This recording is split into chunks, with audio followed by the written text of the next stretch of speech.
Can this new Demon Slayer game compete with Project Slayers? There are multiple new Demon Slayer games in development right now, but there is one that has stuck out to me and the others in the community. Today we discuss Slayers Retribution and see if it can compete with Project Slayers, the most popular Roblox Demon Slayer game. Without further ado, don't forget to like, subscribe, and let's get straight into the discussion. So a few days ago, Kit, the owner for Slayers Retribution, dropped a teaser for the game. The interesting thing about Slayers Retribution is that it does indeed have talented devs on board, like Rel Hawk, a Rel development designer who, if I'm not mistaken, makes the hair and clothes for the game. And Rel Sin, one half of the Rel brothers, he is also a senior overseer for the game and provides mentorship over the team. No, this game is not a Rel game. It's not Rel Slayers, so don't get that mistaken. So this game is definitely connected with the right people. I also have an exclusive information on the game that I will provide to you as well during this video. Just a disclaimer, I will not, and I repeat, I will not be overhyping in this video, but giving you basic information and a background on the game. I believe overhyping is harmful to a game's success,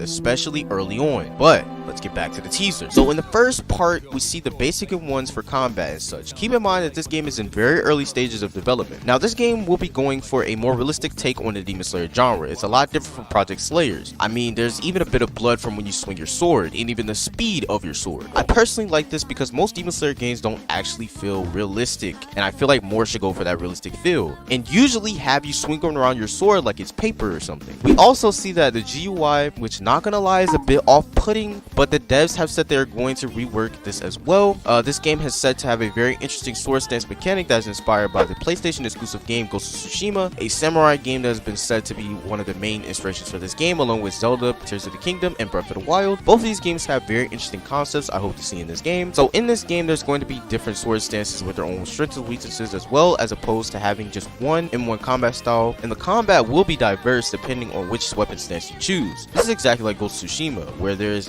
also different sword stances as well, which help you in different situations in the game. The reason they are taking inspiration from off the platform is because most Demon Slayer games on the platform, like they said in the teaser, are mostly uninspired copies of each other and other games, which can in turn makes them miss out on a lot of potential great gameplay features, which is why most Demon Slayer games are bad. One important detail I like in the teaser is the showcase of hair movement, which if you remember was also in Rel C's. Rel Hawk is definitely cooking up for sure. The clothes also look detailed and clean and doesn't look like it's made out of plastic material like other games. So back to the tease, another thing we see is the inclusion of see-through world and how it will work in the game. So instead of it being useless like in Wisteria 2, we actually see it having an interesting concept. Demons in this game will have a feature called neck vulnerability. You can have a chance to one-shot kill a demon if their neck vulnerability is low enough, and an animation will also play where the demon does a chance to dodge the mechanic as well. This is where the see-through world mechanic actually comes in play. You can actually see the neck vulnerability of other demons just like the Slayers in the show. A very interesting concept I like to see in more Demon Slayer games. During this section, we hear an important progression note from the lead developer. Kit states that this game will not be having levels, but instead will be skill-based. I know them Deep Woken players out there are shaking, I'm not gonna lie. It is also confirmed that different Nishrins and breathings are planned to have different stances as well to diversify the combat even further. The next thing we hear about is the community tournaments for Hashira and I assume Upper and Lower Moons. Kit states that these events will be happening every other week, where there will be likely PvP tournaments to determine who would be labeled an Upper or Lower Moon and Hashira rank. I think this is a very good way to encouraging players to get better at the PvP of your game, since they can compete for strong rankings among their peers, which will have buffs. This is probably in game since you must be very strong and skillful. In this teaser, you also see a first look at water breathing. We also get a glimpse of the effects as well, which in my opinion they look good since they're very similar to the show. We also hear the inclusion of a posture system that will probably be similar to the one in Sekiro or Ghost of Tsushima,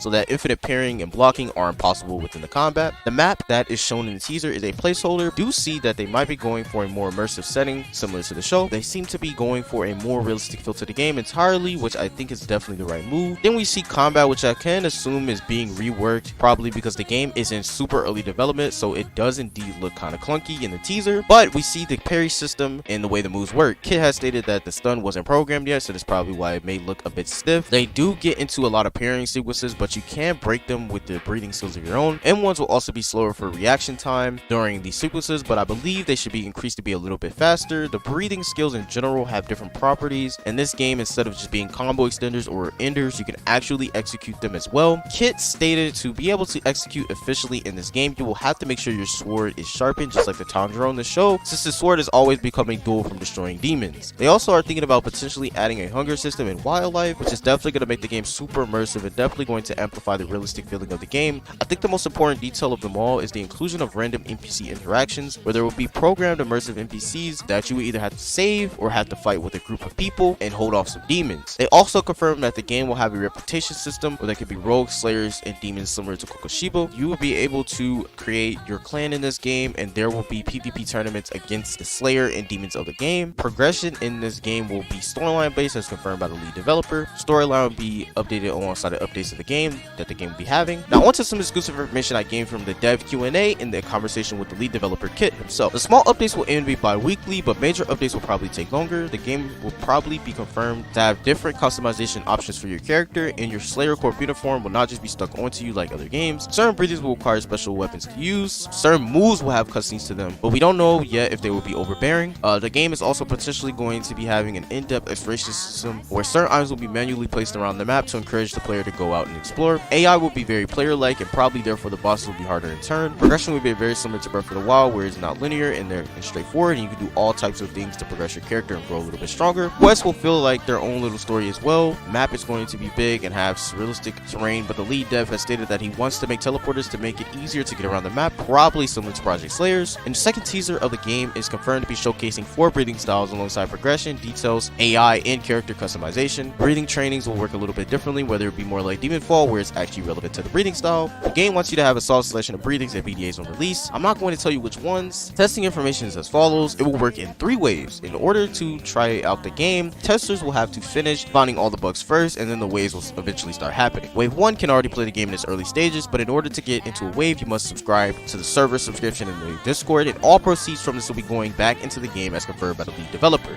One thing I want to see in this game, since it's inspired by Ghost of Tsushima, is the stealth system of that game and the outpost of the demons in this game to be similar to that game, where there's multiple areas of entry and ways to execute your enemies. I also want to see the game have the creativity of Breath of the Wild and Tears of the Kingdom, and maybe even add some of their puzzles to the game for items, but hey, the possibilities are endless with this game. I personally think that if all these concepts are truly going to be being added to the game, we can see this game compete with Project Slayers. The thing is, will they be properly implemented into this game? But again, this game is in very early development, so I won't overhype it for its own good. But that's just some exclusive information I just know about the game right now, and I just wanted to share it with you guys. But if you guys enjoyed this video and you are interested in seeing more from this game, make sure you leave a like and subscribe to the channel, and I'll see you guys in the next video. Peace.